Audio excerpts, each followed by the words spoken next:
Resumen de la Biblia del libro Efesios. Parte número 8. Vivir de manera digna del llamado. Capítulo 4, versículo 1 al 16. Introducción. Cuando Dios llama a una persona, no solo la invita a creer, sino a vivir de una manera que refleje ese llamado. La fe cristiana no es simplemente una confesión verbal ni una adhesión religiosa, es una vida que se expresa en conducta, carácter y propósito. El apóstol Pablo, escribiendo desde prisión, exhorta a los creyentes a vivir de forma digna de la gracia que han recibido.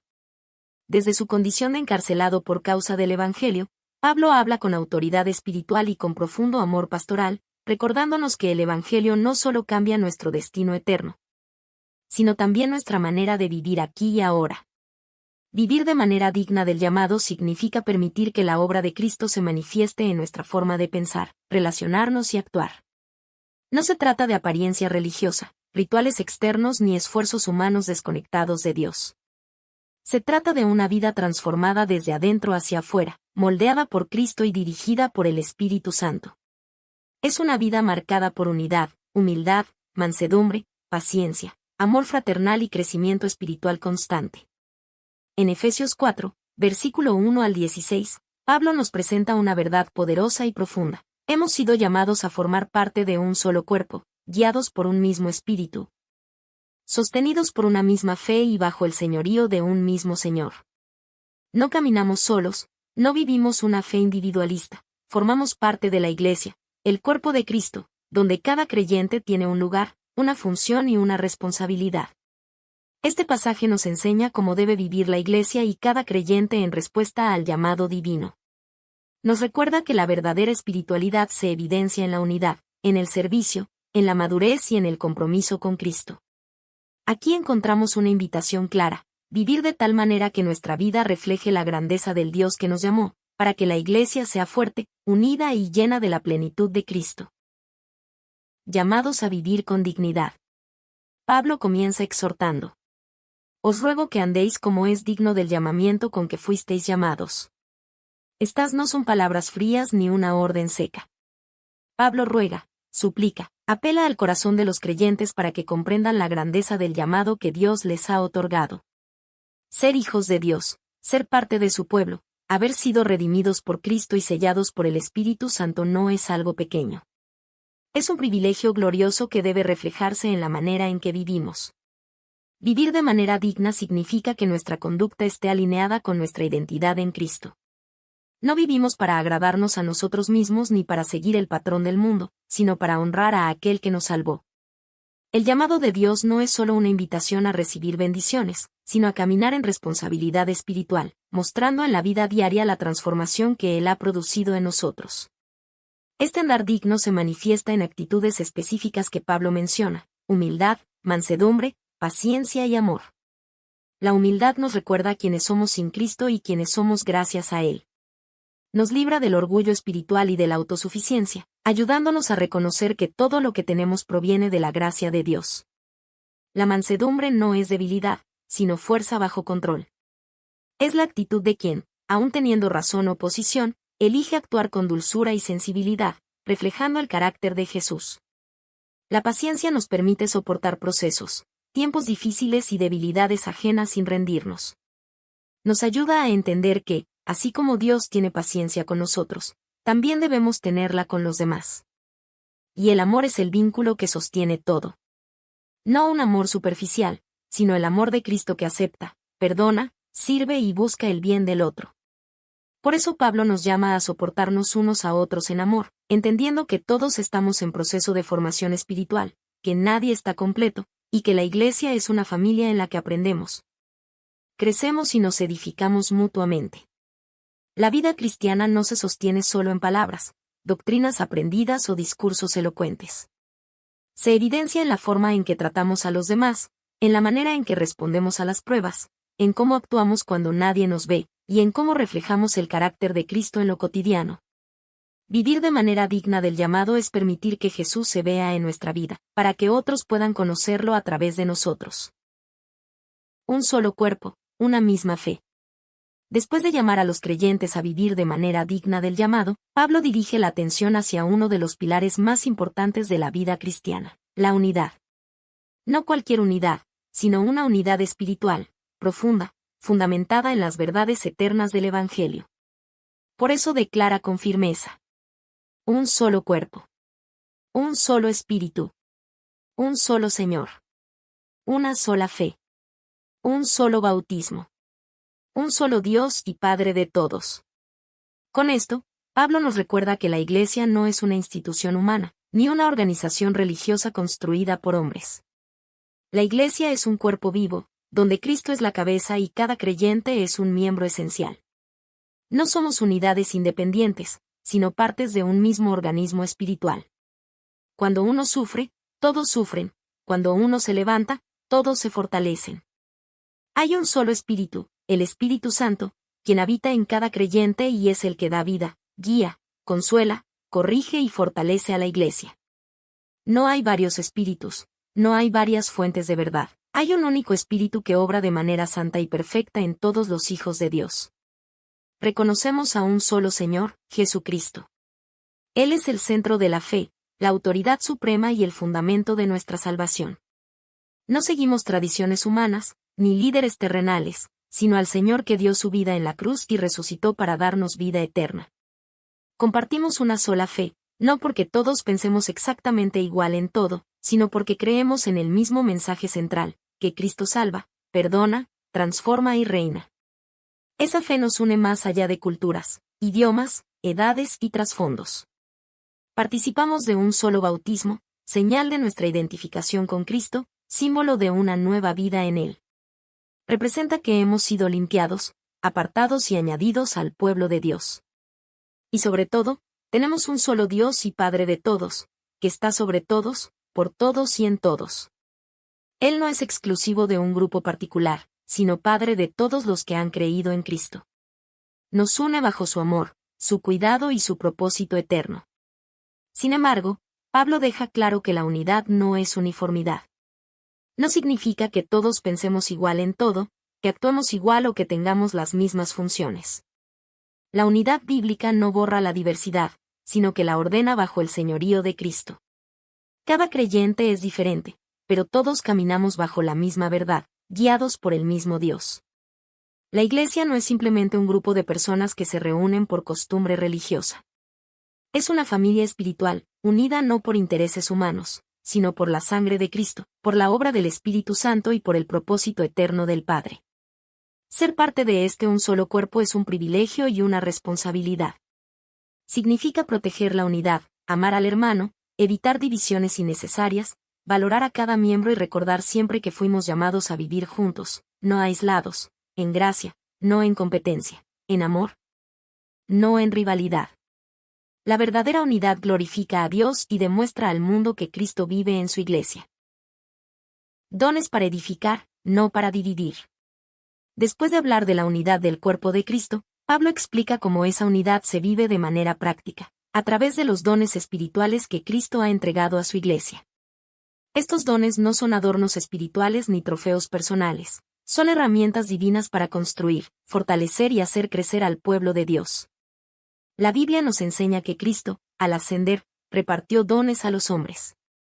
Esto significa que cada capacidad espiritual, cada talento, cada ministerio dentro de la Iglesia proviene directamente de Él. No nacen del orgullo humano ni de la superioridad de unos sobre otros, sino de la gracia del Señor.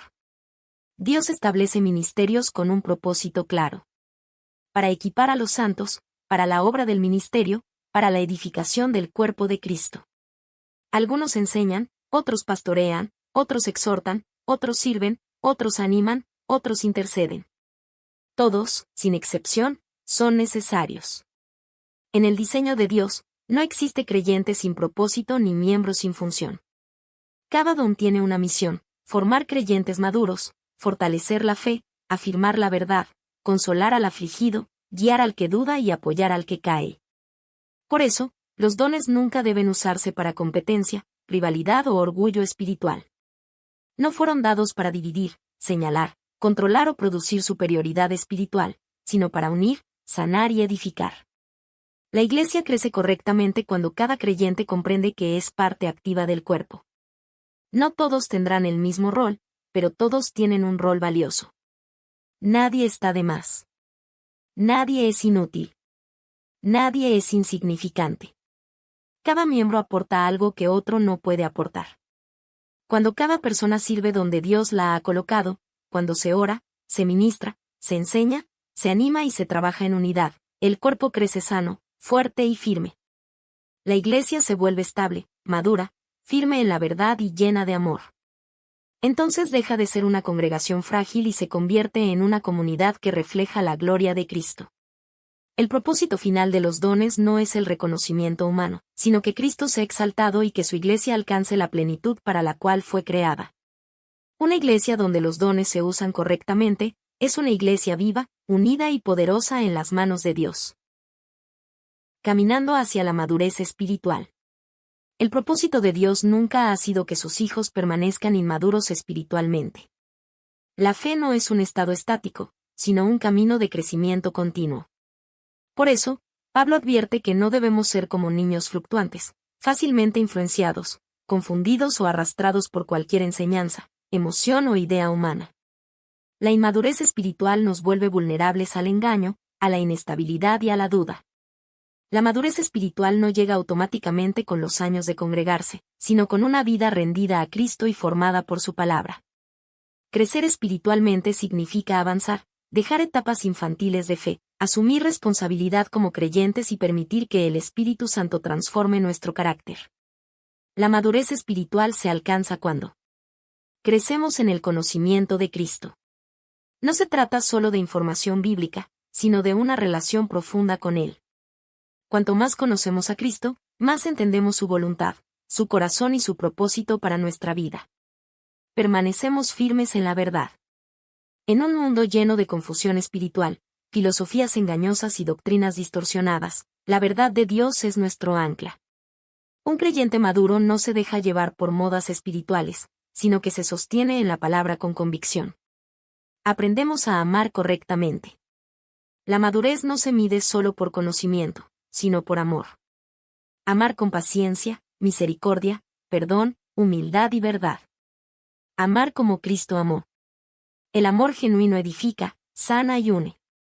Decidimos vivir conforme a la palabra. La madurez se evidencia en la obediencia. No basta con saber lo que Dios dice, debemos vivirlo. Cada decisión alineada con la voluntad de Dios fortalece nuestra fe y nos hace más semejantes a Cristo. Cristo es la cabeza del cuerpo, la iglesia, y cada creyente es un miembro vivo.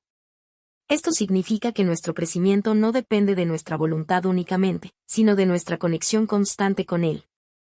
Cuando permanecemos unidos a Cristo, recibimos dirección, vida, equilibrio y propósito. Separados de Él, nos debilitamos; conectados a Él, crecemos sanos y firmes. La madurez espiritual no es un ideal inalcanzable, sino el destino que Dios desea para todos sus hijos. Es vivir una fe sólida, estable, consciente, llena de amor y arraigada en Cristo. Solo así la Iglesia puede cumplir su misión y reflejar verdaderamente la gloria de Dios en el mundo. Conclusión. Vivir de manera digna del llamado es un desafío, pero también uno de los mayores privilegios que un creyente puede tener. No fuimos llamados a una vida común, sino a reflejar el carácter de Cristo en cada área de nuestra existencia. Dios nos ha unido como un solo cuerpo, bajo un solo Señor, guiados por un solo Espíritu, y nos ha colocado dentro de su Iglesia con un propósito eterno. En su gracia, Él nos ha dado dones, capacidades y ministerios no para orgullo personal, sino para servir, edificar, fortalecer y hacer crecer el cuerpo de Cristo. Cada creyente tiene un lugar, un propósito y una responsabilidad dentro de la Iglesia.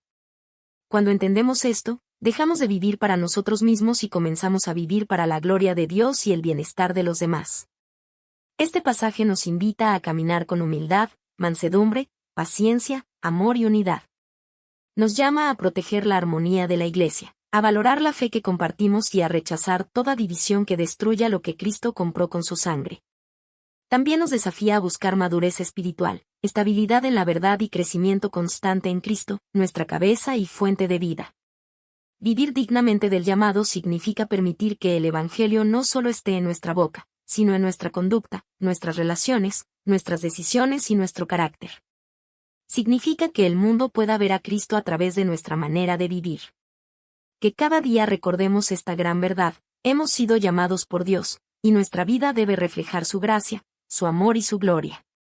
Que caminemos firmes en la fe, unidos en el Espíritu y comprometidos con la misión de Cristo, hasta que todos lleguemos a la plena madurez en Él.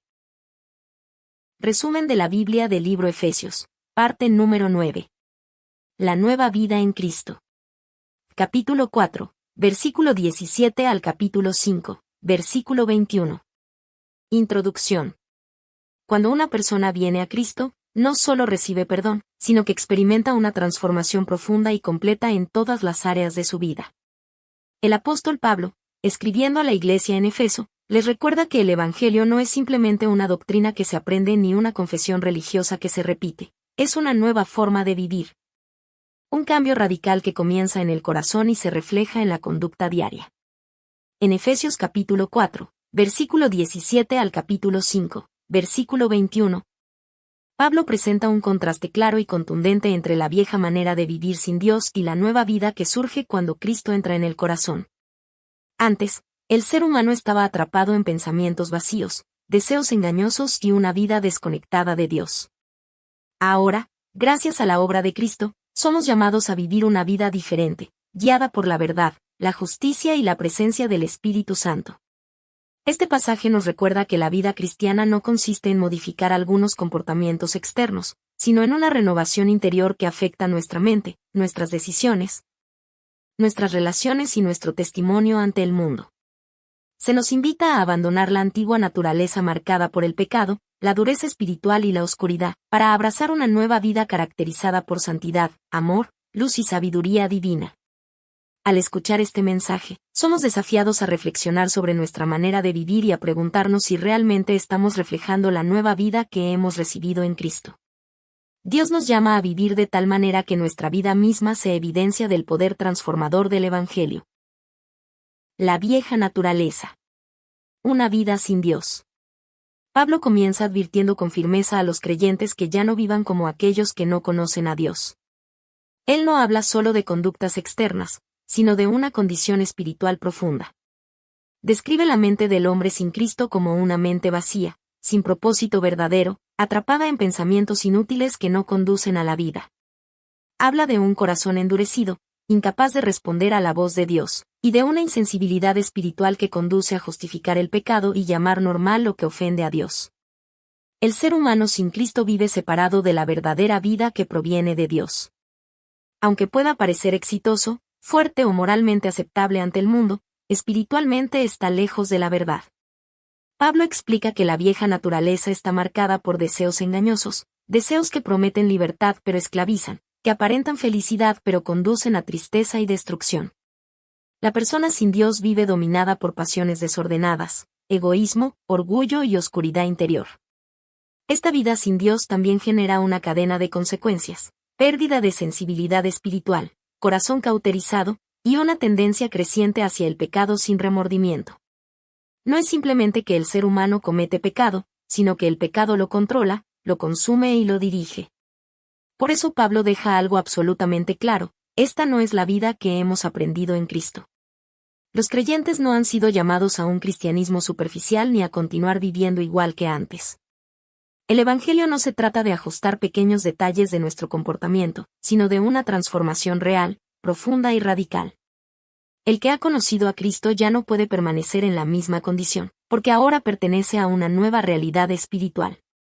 La vieja naturaleza representa todo aquello que éramos antes de Cristo, alejados de Dios, confundidos internamente y sin verdadera esperanza. Pablo nos recuerda que, como hijos de Dios, no podemos mirar atrás ni conformarnos con vivir de la misma manera que vive el mundo.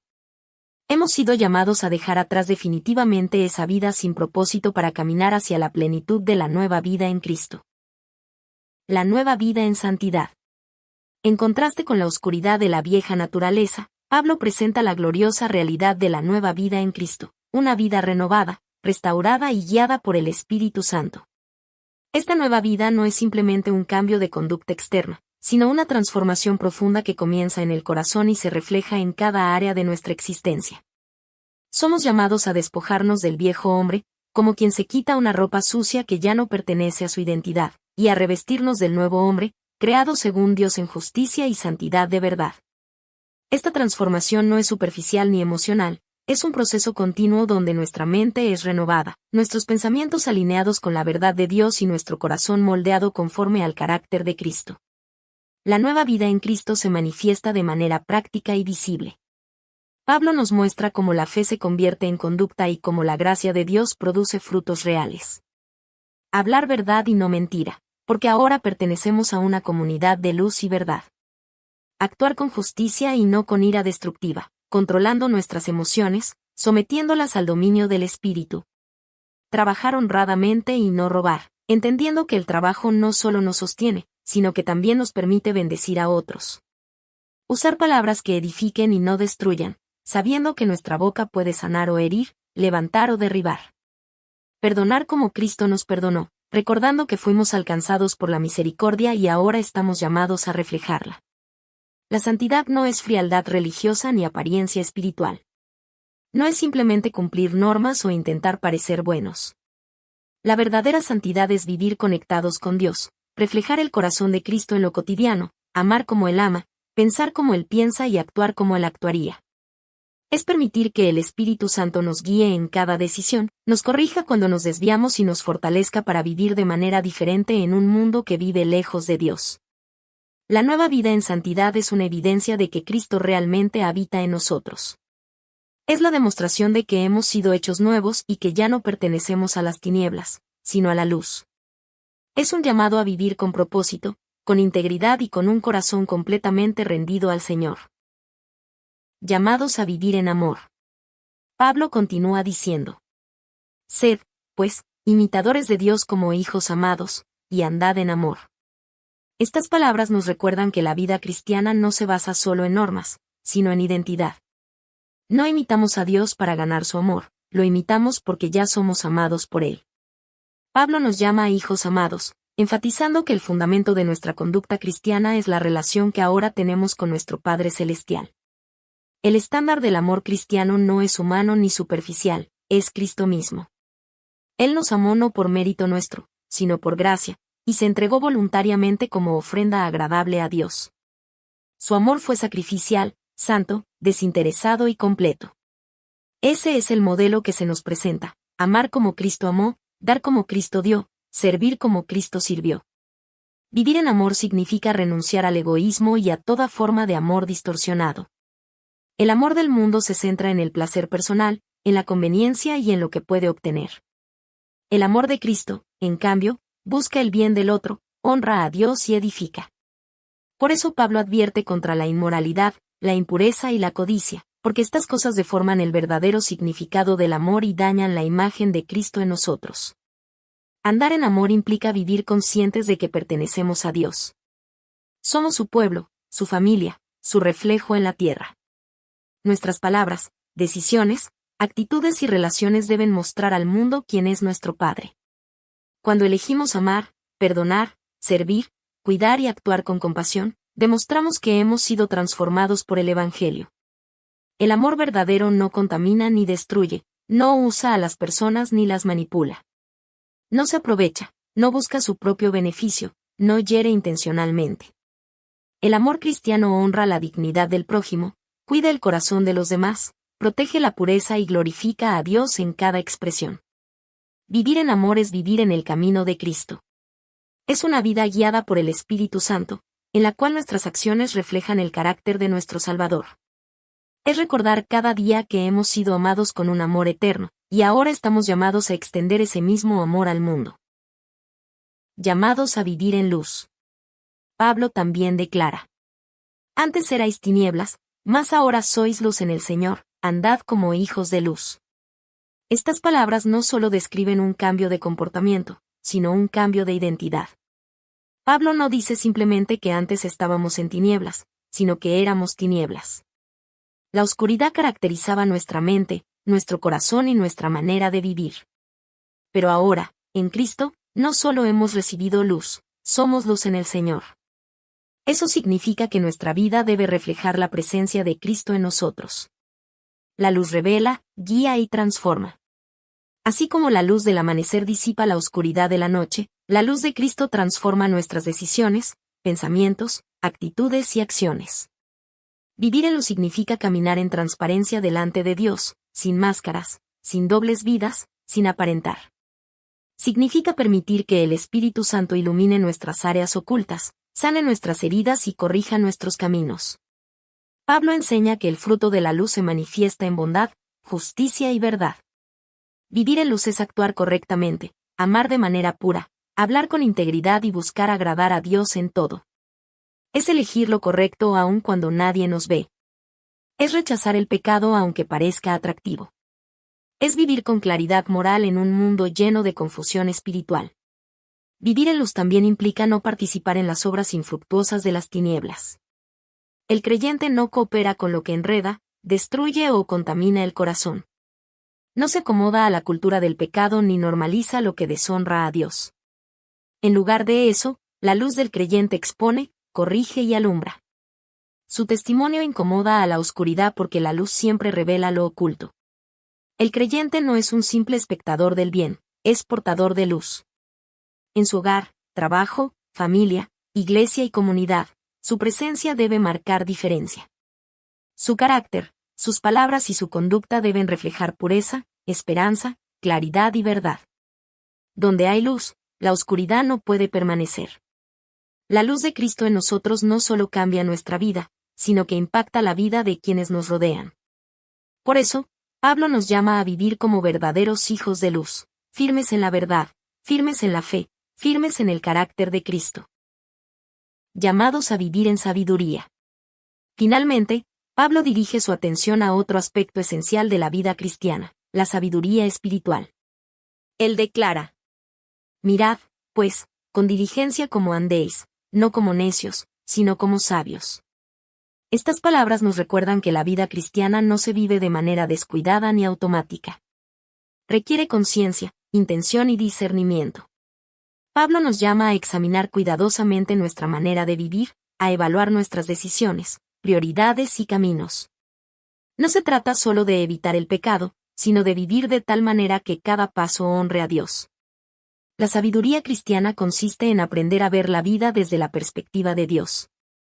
Es reconocer que el tiempo que tenemos es valioso y debe ser usado con propósito. Por eso Pablo añade que debemos aprovechar bien el tiempo, porque los días son malos. Vivir sabiamente significa no desperdiciar oportunidades espirituales, no postergar obediencia, no vivir distraídos por lo superficial mientras descuidamos lo eterno. Es entender que el mundo ofrece engaños, pero Dios ofrece dirección segura. La sabiduría también implica buscar y discernir la voluntad de Dios. No se trata de vivir según nuestras emociones, impulsos o deseos momentáneos, sino de alinear nuestra mente y corazón con lo que Dios quiere.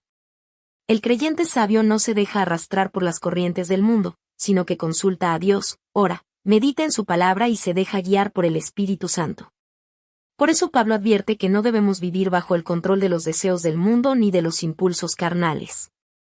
En lugar de ello, somos llamados a vivir llenos del Espíritu Santo, permitiendo que Él dirija nuestros pensamientos, decisiones y acciones. Una vida guiada por el Espíritu se refleja en adoración genuina, gratitud constante y reverencia profunda hacia Dios.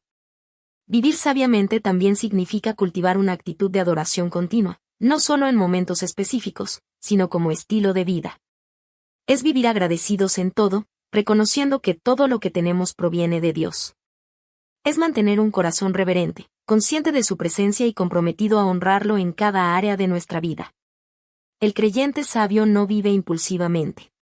No actúa por presión del momento. No toma decisiones basadas en emociones inestables. En cambio, camina con propósito, prudencia y firmeza, guiado por la palabra y por el Espíritu de Dios. La sabiduría cristiana no es solo conocimiento, es una forma de vivir que glorifica a Dios y refleja que entendemos el privilegio y la responsabilidad de ser hijos de Dios. Conclusión. Efesios capítulo 4, versículo 17 al capítulo 5, versículo 21 nos recuerda con claridad que, en Cristo, hemos sido llamados a una vida completamente nueva.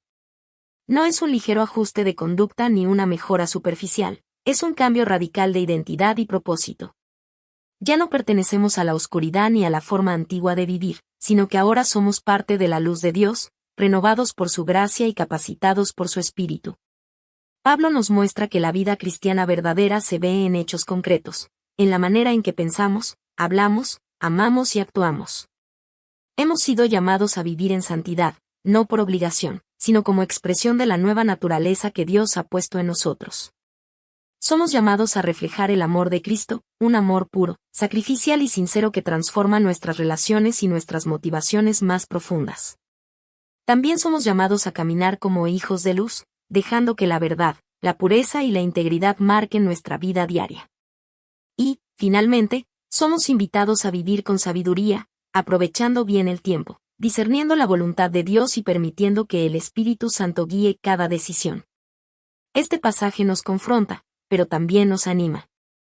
Nos invita a dejar atrás todo lo que no agrada a Dios, hábitos, pensamientos, actitudes y comportamientos que pertenecen al pasado sin Cristo. Y al mismo tiempo nos llama a abrazar, con determinación y gratitud, la nueva vida que Cristo nos ha regalado. Porque vivir en Cristo no es simplemente cambiar de religión, costumbres o etiquetas, es cambiar de vida, de dirección y de corazón. Es vivir para la gloria de Dios, experimentando su gracia, su amor y su poder cada día. Que Dios nos ayude a vivir esa nueva vida con fidelidad.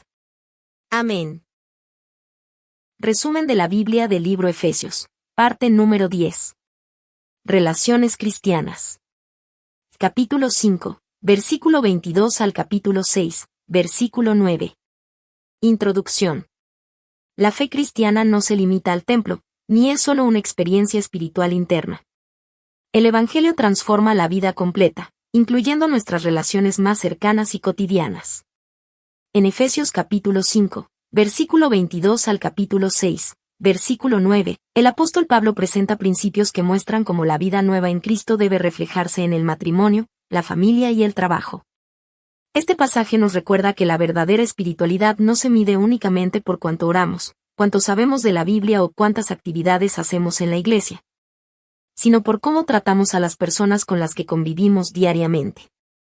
El hogar, la relación con el cónyuge, la crianza de los hijos y nuestra conducta en el trabajo se convierten en escenarios donde se revela si Cristo realmente gobierna nuestro corazón.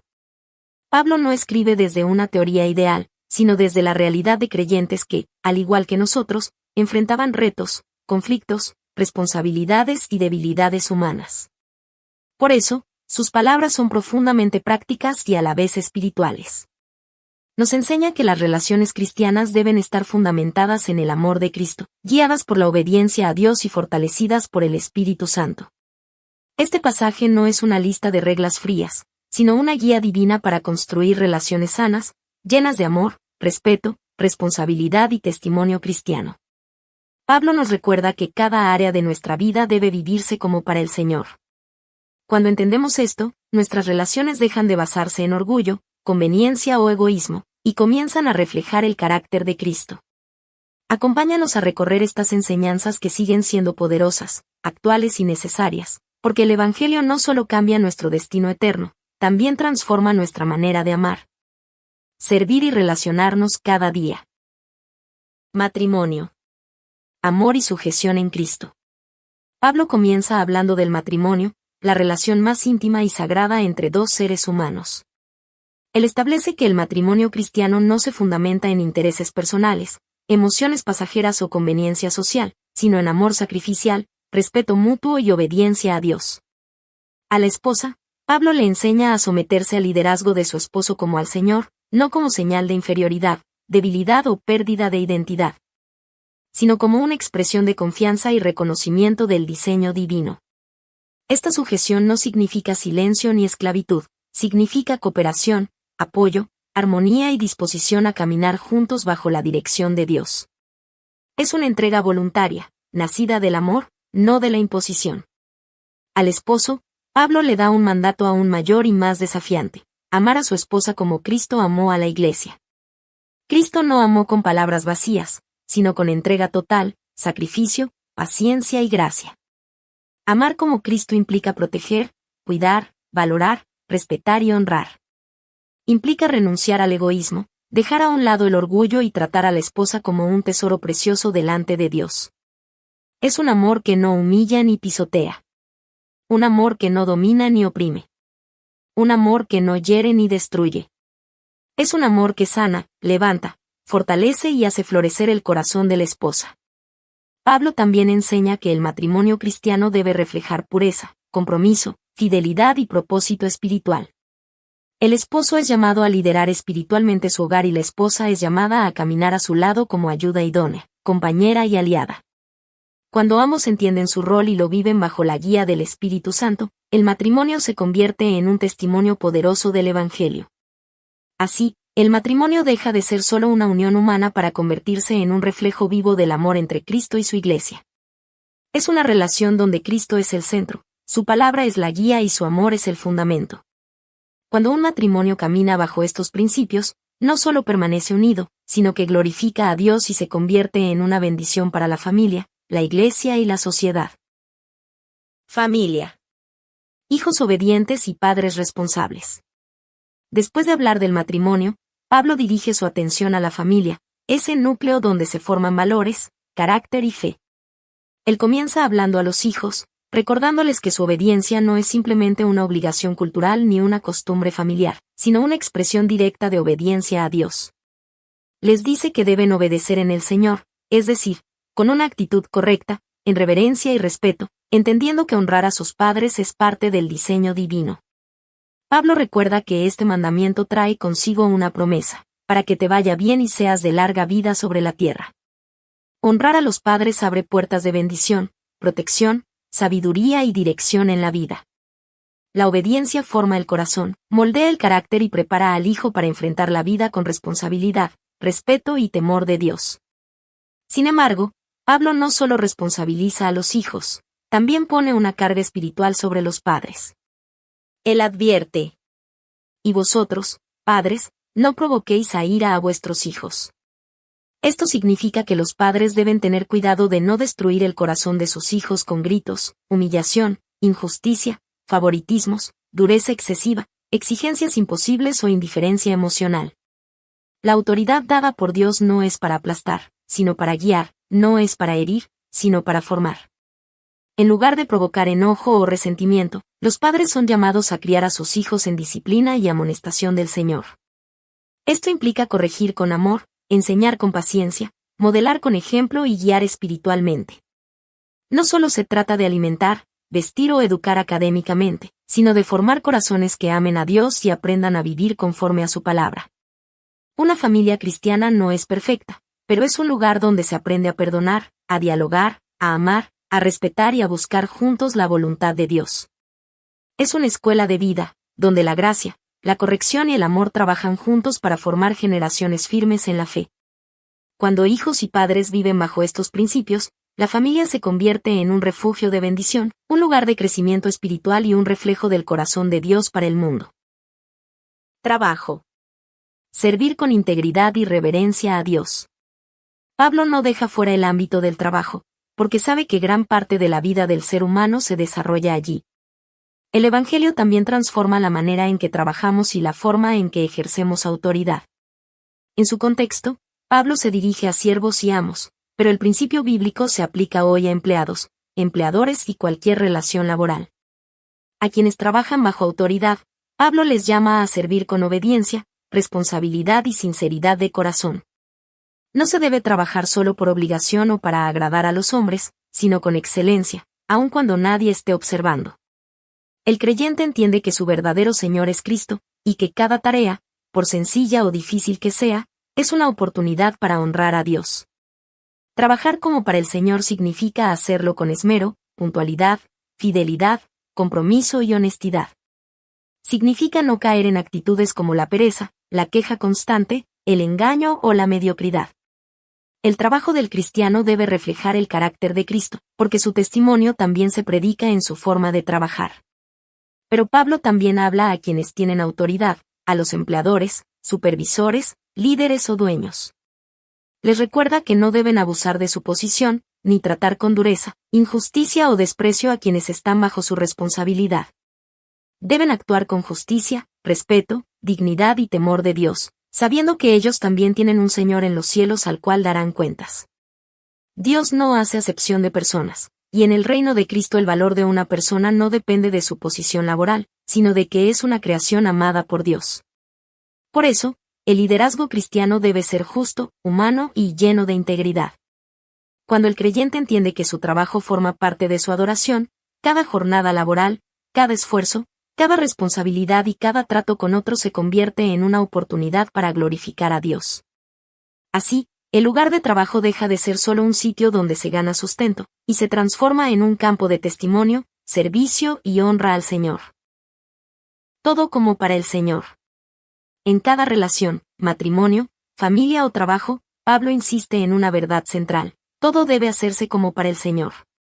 Esta enseñanza aparece claramente en Colosenses capítulo 3, versículo 17 y capítulo 3, versículo 23, donde afirma que nuestras palabras, acciones y responsabilidades adquieren un valor diferente cuando las hacemos conscientes de que Dios es nuestro verdadero Señor y a Él servimos.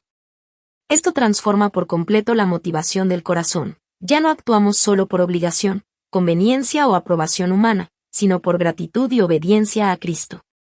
Cuando vivimos con esta perspectiva, cada área de la vida se convierte en un acto de adoración. El matrimonio deja de ser solo convivencia y se convierte en un espacio para reflejar el amor sacrificial de Cristo.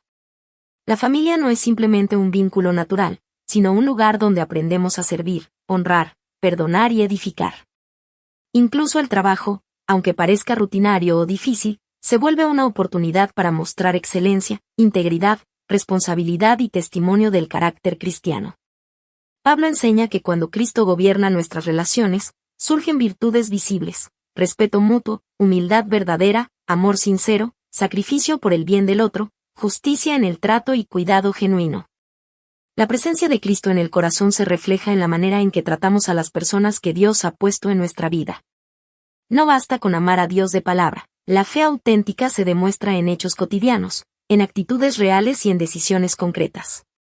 Vivir como para el Señor significa entender que cada relación tiene un propósito espiritual. Significa responder con paciencia cuando otros fallan, actuar con gracia cuando somos heridos, servir aunque nadie lo reconozca, y permanecer firmes aunque no sea fácil. Significa recordar que Cristo nos amó primero y que, así como Él nos trató con misericordia, nosotros estamos llamados a reflejar ese mismo amor.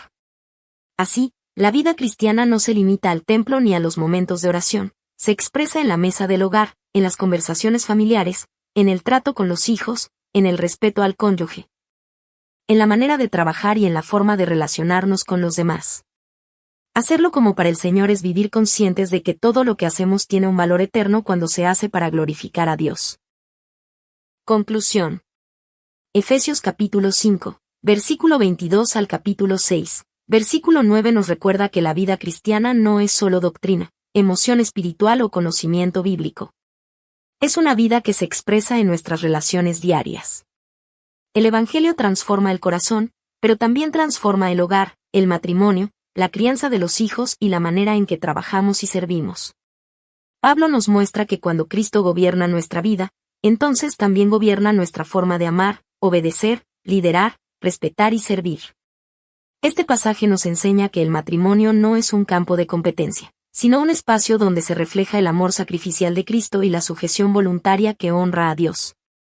La familia no se basa solo en autoridad humana, sino en la responsabilidad espiritual de padres que instruyen con ternura y firmeza, y de hijos que obedecen con un corazón dispuesto. El trabajo deja de ser simplemente una obligación o medio de sustento, para convertirse en un lugar donde demostramos integridad, excelencia y servicio sincero, sabiendo que nuestro verdadero Señor es Cristo. Somos llamados a vivir relaciones marcadas por el amor genuino, el respeto mutuo, la responsabilidad espiritual, la obediencia consciente y el servicio humilde. Y sobre todo, Pablo nos recuerda una verdad que sostiene todo este llamado: todo lo que hacemos debe ser como para el Señor. Esto le da propósito a cada acción, valor a cada esfuerzo y significado a cada relación. Que esta enseñanza nos lleve a evaluar nuestro corazón y nuestras actitudes. Que no vivamos movidos por el orgullo, el egoísmo o la búsqueda de reconocimiento humano, sino por el deseo sincero de honrar a Dios en cada aspecto de nuestra vida. Que el Señor nos conceda gracia para vivir con sabiduría, humildad y dependencia de Él. Que Cristo sea visible en nuestro trato, en nuestras palabras, en nuestras decisiones y en nuestras relaciones. Y que, al vivir así, su gloria se refleje en nuestra vida diaria y otros puedan ver a Cristo en nosotros. Amén. Resumen de la Biblia del libro Efesios, parte número 11. La armadura de Dios y la guerra espiritual. Capítulo 6, versículo 10 al 20. Introducción. La vida cristiana no es un camino pasivo ni libre de oposición. Aunque caminamos en fe, amor y esperanza, también estamos en medio de una batalla espiritual real. No se trata de una lucha física ni de conflictos humanos comunes, sino de una confrontación espiritual que ocurre en el corazón, la mente y la vida diaria del creyente.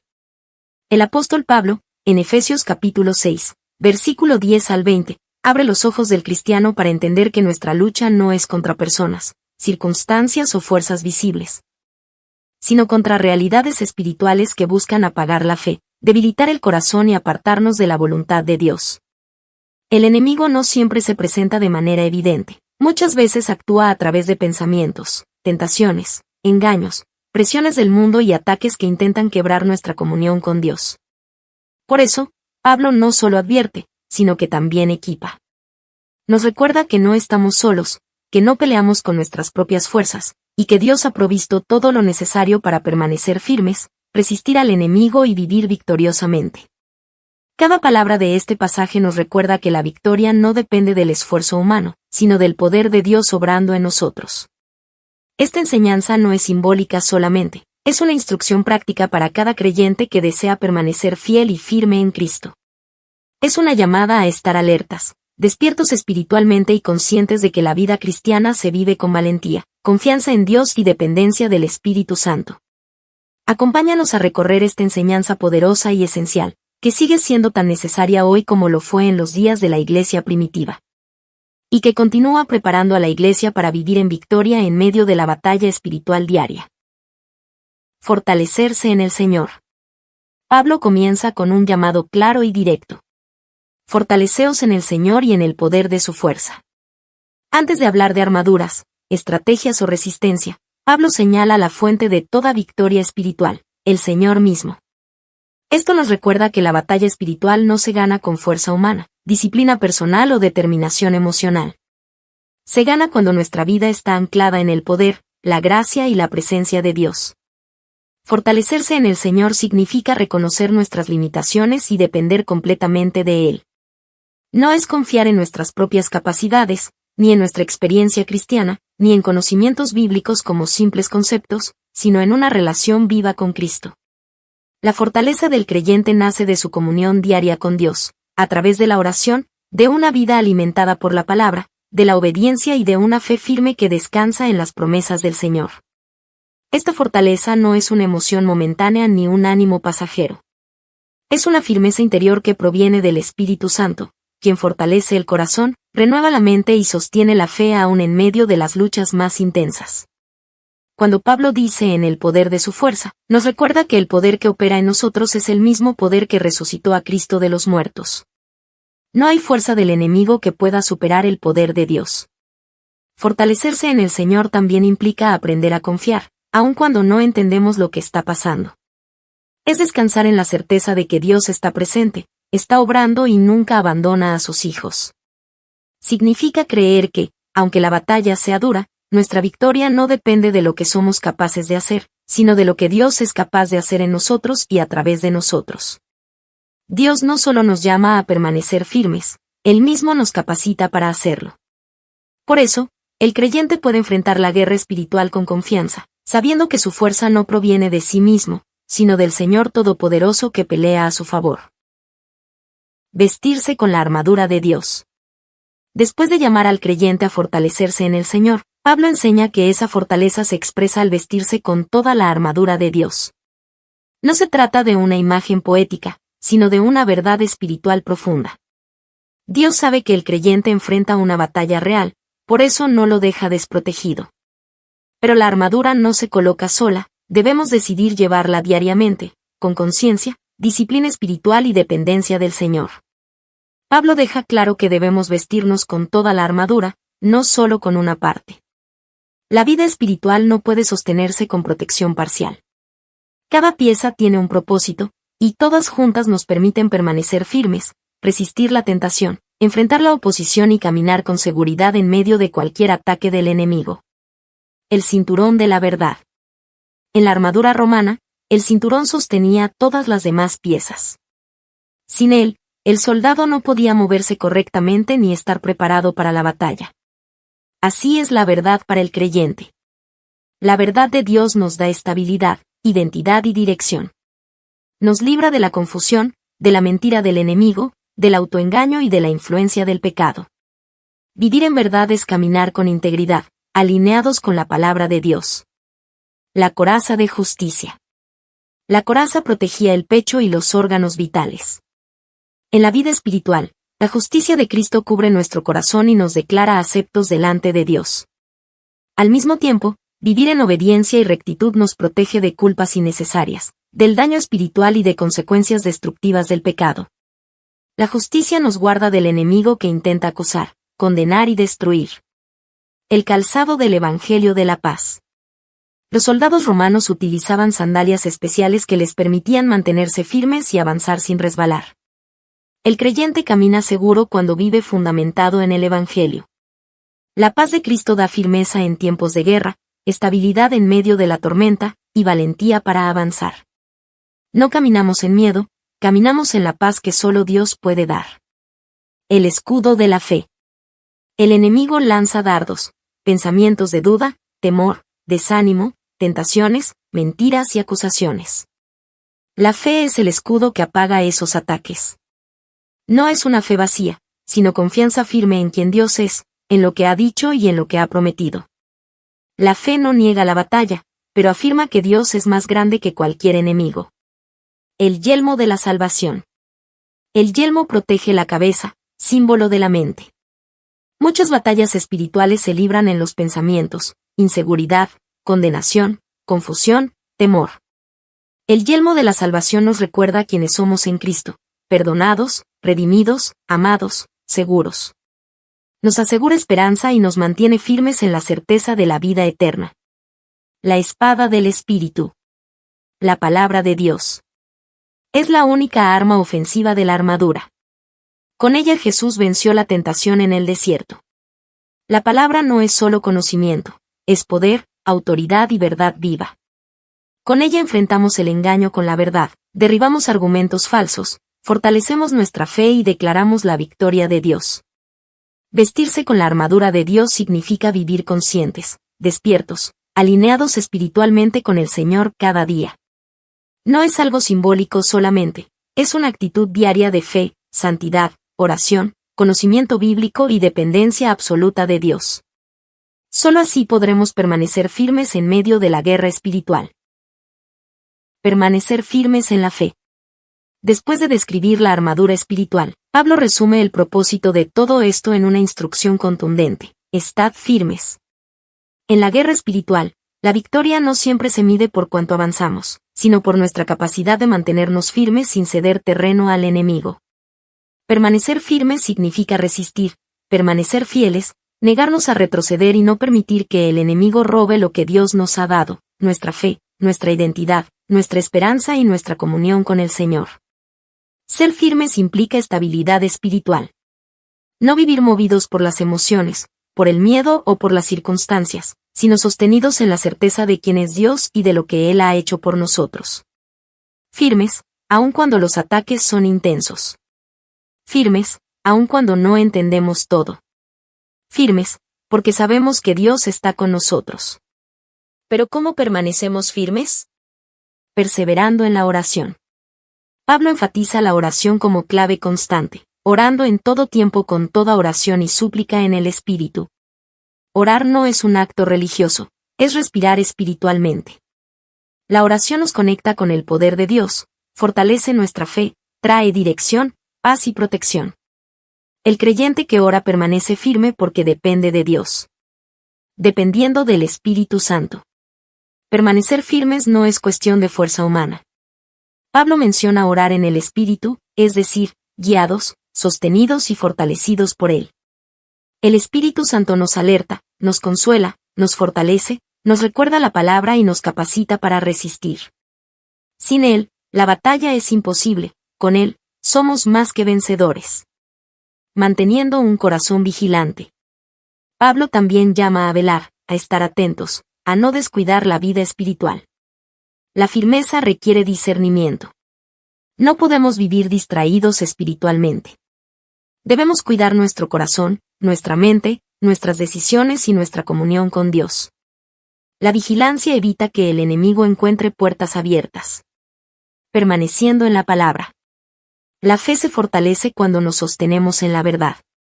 Permanecer firmes significa alimentarnos espiritualmente, creer lo que Dios dice, recordar sus promesas y permanecer anclados en su verdad aun cuando las circunstancias parezcan contrarias. Orando también por los demás. La batalla espiritual no se libra individualmente. Pablo, a pesar de ser un gran apóstol, pide oración. Esto nos enseña humildad y dependencia mutua. Necesitamos orar unos por otros, por los líderes, por los hermanos en la fe, por la iglesia, por aquellos que atraviesan pruebas. La intercesión fortalece al cuerpo de Cristo. Permanecer firmes es una postura del corazón, confiados en Dios, protegidos por su armadura, sostenidos por su espíritu y acompañados por la familia de la fe. Así, aunque la batalla sea intensa, sabemos que no estamos solos, y que en Cristo tenemos la victoria. Conclusión. Efesios 6, versículo 10 al 20 nos recuerda que la vida cristiana no es un paseo espiritual, sino una misión constante en medio de una batalla real. No caminamos por la vida al azar, somos soldados del reino, llamados a permanecer firmes en medio de las luchas, tentaciones y ataques espirituales que buscan debilitarnos y apartarnos de la voluntad de Dios. Sin embargo, este pasaje no solo revela la realidad de la guerra, sino que también llena nuestro corazón de esperanza. No estamos solos. No estamos desprotegidos. No peleamos desventajados. Dios mismo nos ha equipado con su fuerza, su poder y su armadura perfecta. Cada pieza, cada instrucción y cada exhortación es evidencia de que Dios cuida de nosotros y desea que permanezcamos victoriosos. Somos llamados a fortalecernos en el Señor, no en nuestra capacidad. A vestirnos diariamente con la armadura de Dios, conscientes de que cada día es una oportunidad para permanecer firmes en la fe. Y somos llamados a perseverar en oración, a depender del Espíritu Santo y a recordar que nuestra victoria no depende de nosotros, sino de Cristo, quien ya venció en la cruz. Por eso, podemos enfrentar la batalla sin temor. Podemos permanecer firmes sin retroceder. Podemos vivir con confianza, sabiendo que el poder de Dios obra en nosotros y que su presencia nos sostiene. Cada vez que resistimos, cada vez que permanecemos, cada vez que seguimos creyendo, estamos honrando al Señor en medio de la batalla. Que el Señor nos conceda corazones valientes, mentes firmes y espíritus fortalecidos.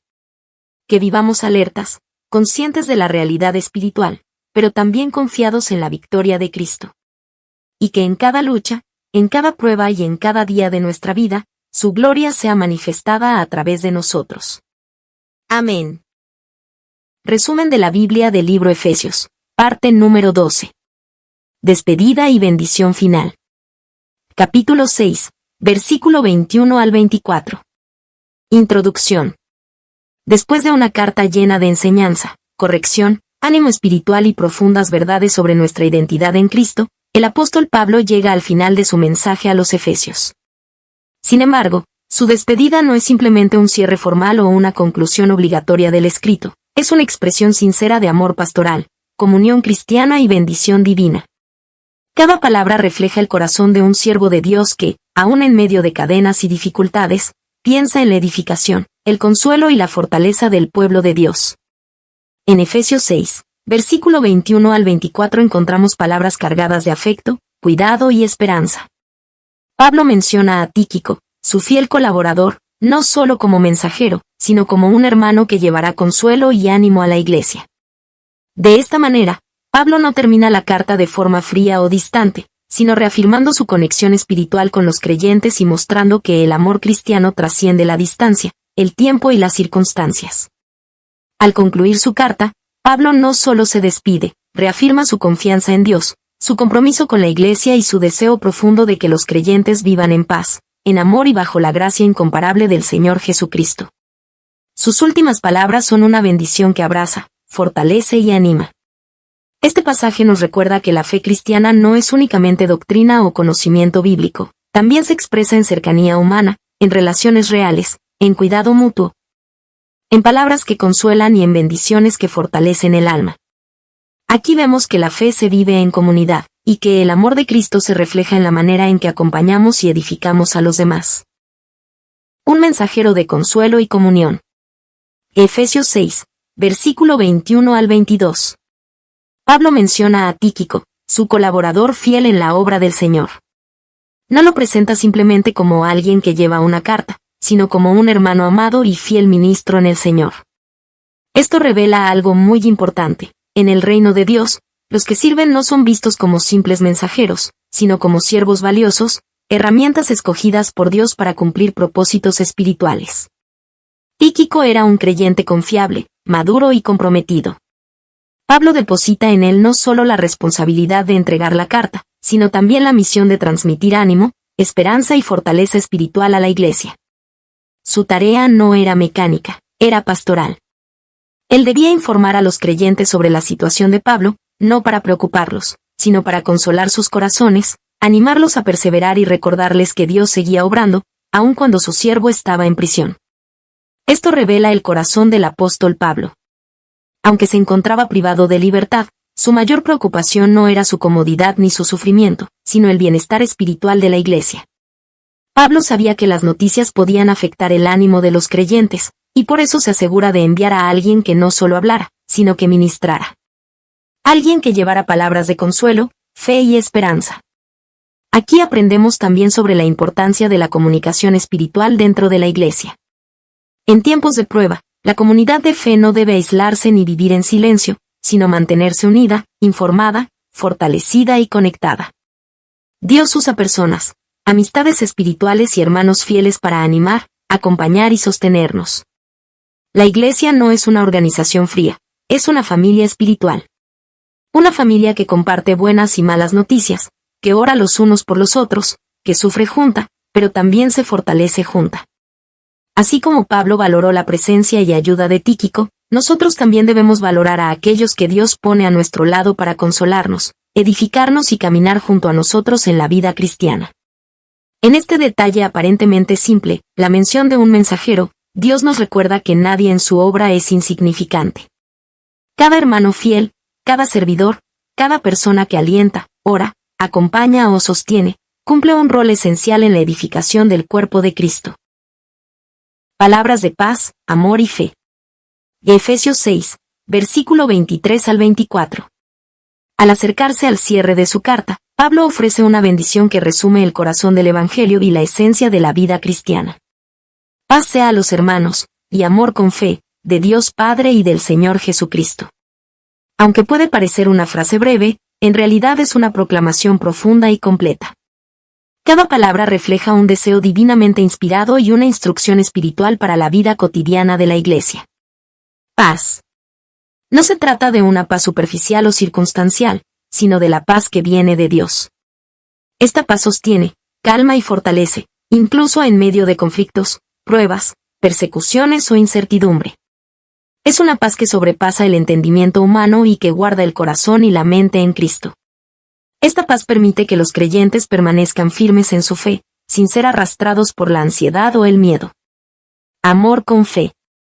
Pablo une el amor y la fe porque no hay amor genuino sin una base sólida en la fe. La fe en Cristo transforma el corazón y permite que el amor sea sacrificial, constante y edificante. No se trata de un amor sentimental o pasajero, sino de un amor activo, comprometido y guiado por la verdad del Evangelio. El amor verdadero, unido a la fe, crea comunidad, fortalece relaciones y refleja el carácter de Cristo en la vida de cada creyente. Fuente divina. Pablo recalca que esta paz, amor y fe provienen de Dios Padre y del Señor Jesucristo. La bendición no es autónoma ni depende de los méritos humanos, es un don que fluye de la gracia de Dios y de la obra redentora de Cristo. Esto nos recuerda que la vida cristiana no es solo esfuerzo humano, sino que se sostiene en la presencia y poder de Dios. En estas palabras finales, Pablo no solo despide a los efesios, sino que les deja un legado espiritual: vivir con paz en el corazón, cultivar un amor fundamentado en la fe y depender siempre del Padre y de Cristo. Esta bendición sigue siendo vigente hoy, recordándonos que el fundamento de nuestra vida espiritual se encuentra en la paz de Dios, en el amor genuino y en la fe constante. La gracia para los que aman a Cristo. Efesios 6, versículo 24. Pablo concluye su carta con una bendición final que resume todo el mensaje de Efesios y refleja el corazón de Dios hacia su pueblo. La gracia sea con todos los que aman a nuestro Señor Jesucristo con amor inalterable. Gracia, el regalo divino. La gracia es mucho más que un concepto religioso. Es el favor inmerecido de Dios que nos rescata, nos sostiene y nos capacita para vivir conforme a su voluntad. Es la fuerza que nos permite superar debilidades, resistir la tentación y permanecer firmes en la fe. La gracia no se gana por obras, mérito o esfuerzo humano, sino que es un don que fluye libremente del corazón de Dios. Amor inalterable hacia Cristo. Pablo destaca un detalle precioso. Esta gracia se dirige a quienes aman a Cristo con un amor inalterable. No se trata de sentimientos pasajeros ni de una devoción superficial, se refiere a un amor firme, constante y profundo. Amar a Cristo implica entrega total del corazón, obediencia genuina, fidelidad incluso en medio de pruebas y un compromiso de vivir cada día para Él. Amor que transforma la vida. Amar a Cristo con sinceridad tiene consecuencias tangibles. Transforma nuestra manera de pensar, de actuar, de relacionarnos y de enfrentar los desafíos. La gracia de Dios se manifiesta especialmente en aquellos que buscan honrarlo en cada aspecto de su vida, reflejando su carácter y su luz en el mundo. Un cierre lleno de esperanza. Pablo no termina la carta con advertencias ni correcciones, sino con una nota de gracia, esperanza y amor eterno. Su despedida nos recuerda que la vida cristiana no depende de nuestra fuerza, sino de la gracia que proviene de Dios y del amor constante que le ofrecemos a Cristo. Es un recordatorio de que nuestra seguridad, gozo y paz se encuentran en su amor y fidelidad. Aplicación para hoy. Al leer estas palabras, somos invitados a examinar nuestro amor por Cristo. ¿Es inalterable? ¿Es profundo y constante? Y al hacerlo, recordamos que la gracia de Dios siempre nos acompaña, fortaleciendo nuestro corazón, guiando nuestros pasos y asegurando nuestra esperanza en Él, hoy y siempre. Conclusión. Efesios 6, versículo 21 al 24 nos muestra que incluso la despedida del apóstol Pablo está llena de propósito espiritual. Sus palabras finales no son meramente formales, están cargadas de afecto, cuidado pastoral y enseñanza profunda que sigue teniendo relevancia para la vida del creyente hoy. Pablo nos recuerda que no caminamos solos. Aunque podamos sentirnos aislados, su carta evidencia que la vida cristiana es una vida en comunidad, donde la cercanía, la oración y el apoyo mutuo fortalecen nuestra fe y nos sostienen en medio de las pruebas. Tíquico, su mensajero, simboliza la importancia de la comunicación y el cuidado entre hermanos en la fe. Además, Pablo subraya que la paz, el amor, la fe y la gracia de Dios son los cimientos de nuestra vida cristiana. La paz de Dios nos protege del temor y la ansiedad, el amor verdadero nos guía en nuestras relaciones y decisiones, la fe nos mantiene firmes en medio de las dificultades, y la gracia nos capacita y sostiene, recordándonos que nuestra fuerza no depende de nosotros, sino de Él. Estas palabras finales nos invitan a permanecer atentos, agradecidos y dependientes de Dios, a cultivar un amor constante por Cristo y a vivir en la certeza de que su gracia nunca nos abandona. No solo son un cierre de carta, sino un recordatorio eterno de que cada día podemos caminar bajo la protección, dirección y bendición de nuestro Señor. Que la paz de Dios nos acompañe siempre, que su amor nos fortalezca, que la fe nos mantenga firmes y que la gracia de Jesucristo permanezca con nosotros hoy y por toda la eternidad. Amén.